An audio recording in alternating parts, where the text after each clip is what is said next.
What is going on, guys? Welcome to another episode of What is Health. And today, what is holistic health?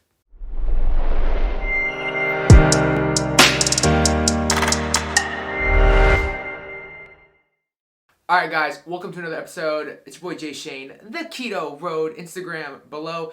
Guys, like, subscribe, road to 1K. We have road to 10K, but right now we need to get 160 subscribers. So, if you find this information great, hit that like button, hit that subscribe button, share the crap out of this video. Hope you like the new format. This is my new place. I can put images here and show you guys everything. And I'm trying to really reduce the shadows, working on that, the lighting. Hold on. No, see, that doesn't help. See, I don't know. Anyways, so what is holistic health? Let's really have this conversation. I think it's one that needs to be had. I made a post about it on Instagram today. Boom. Holistic health is huge to me. It's something that I think that's where I've been going. I think when I first started keto, it was about being fat adapted. It's about getting in those healthy fats. It was about pursuing a fat adapted lifestyle, a fat adapted diet. Like that was the fixer of all messes. No pun for cat in a hat. Now, the truth is that keto is great. Being in a ketogenic state is great therapeutically. It's great for preserving muscle. It's great for regulating blood sugar. It's great for oxidative stress in the brain. It can be great for epilepsy. We're finding that it's going to be great for Alzheimer's. It can be great for all kinds of things. However, at the end of the day, it influences mostly metabolic processes, and then it can gravitate and indirectly or directly affect other processes like your endocrine system, things like that, due to the amount of healthy fats that are getting absorbed, helping with all those functions, things like that. It is not the answer to the entire equation, and I think that is, I've wrestled with what exactly that means to me, because keto is my thing. I do love the ketogenic diet. And I think if you're watching this right now, you probably have done or are thinking about doing the ketogenic diet. And that makes me happy. But what I want you to get from my page is not the same, eat broccoli, don't eat broccoli. Eat fat, eat 75, eat 65. I don't want that. What I want you to do when you watch this page, when you think about your health, I want you to see a much broader view of what health is. Health is holistic, okay? That is diet. That is stress management. That is spirit and mind, okay? All three of those are big, broad terms that encompass all of who you are as a person. All of that matters. All of it matters. I'm going to say it again. All of it matters, okay? If you are eating a ketogenic diet, but your stress management sucks, you have no sense of identity, purpose, spiritual health, nothing. You're literally just eating a diet that has a lot of butter in it.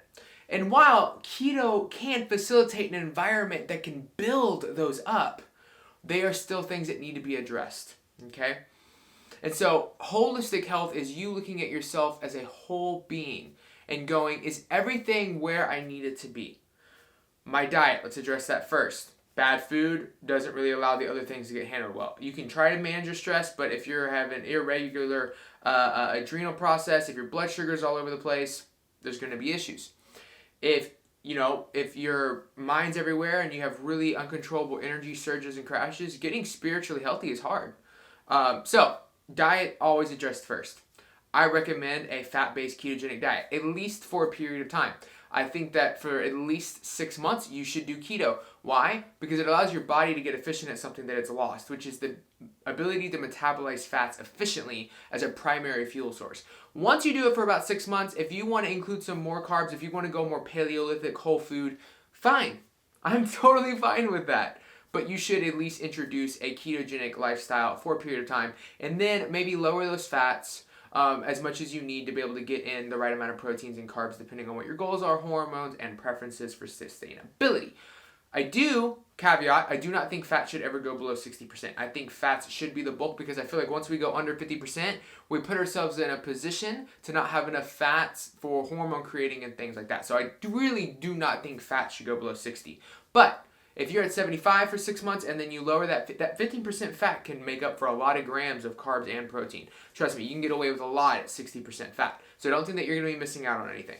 But really, so once we get the diet handled, now it's, okay, supplementation, hormones, Let's look at your health as a whole, right? That's where nutritional therapy can be great for somebody. Let's look at your endocrine system, your immune system, your cardiovascular system. Let's see where you need to advance in your health holistically. Okay, once that's done, now, okay, we have this good foundation.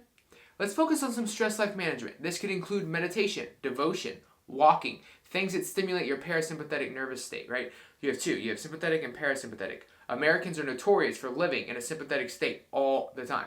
You want to be in a parasympathetic state as much as possible to help rebound cortisol levels and bring your stress down so you can properly recover and you can do things that your body can only do in a parasympathetic state. For example, digestion.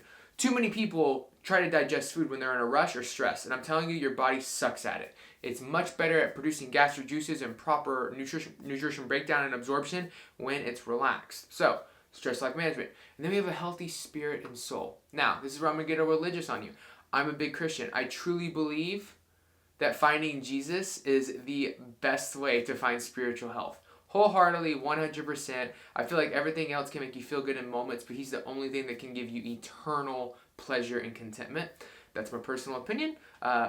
We could totally talk about it more, but, that being said, that last section is about you finding identity and purpose within yourself, right? And make sure that it's not a fleeting, temporary thing that goes in and out with the wind. You want it to be a sustained, concrete sense of purpose and identity. Once you have all three of those, my friends, that is holistic health. And that is what I strive to teach you on this page.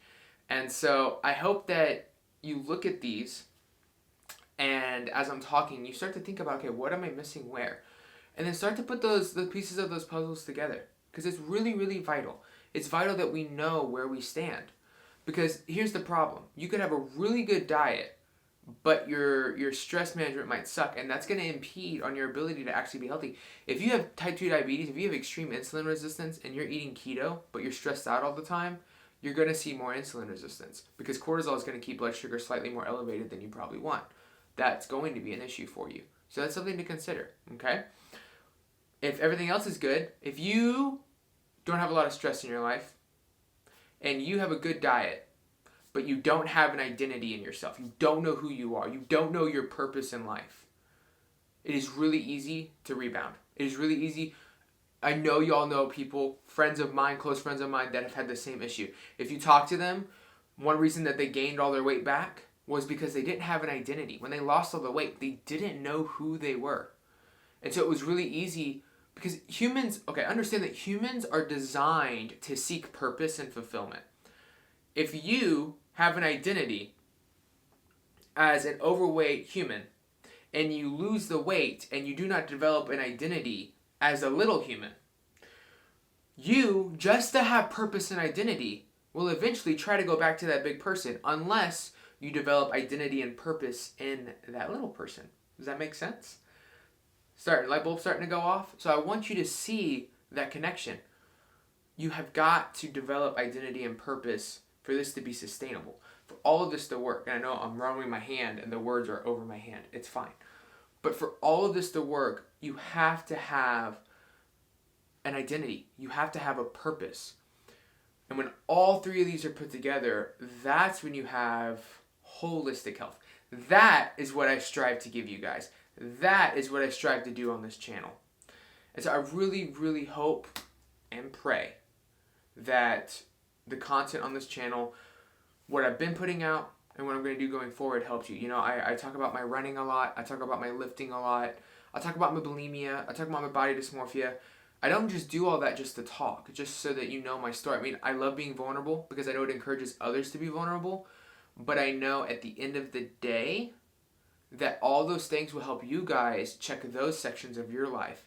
And it maybe and hopefully will promote a more holistic, healthy lifestyle approach to what you're trying to do and the goals that you're trying to achieve. And that is my biggest desire in life.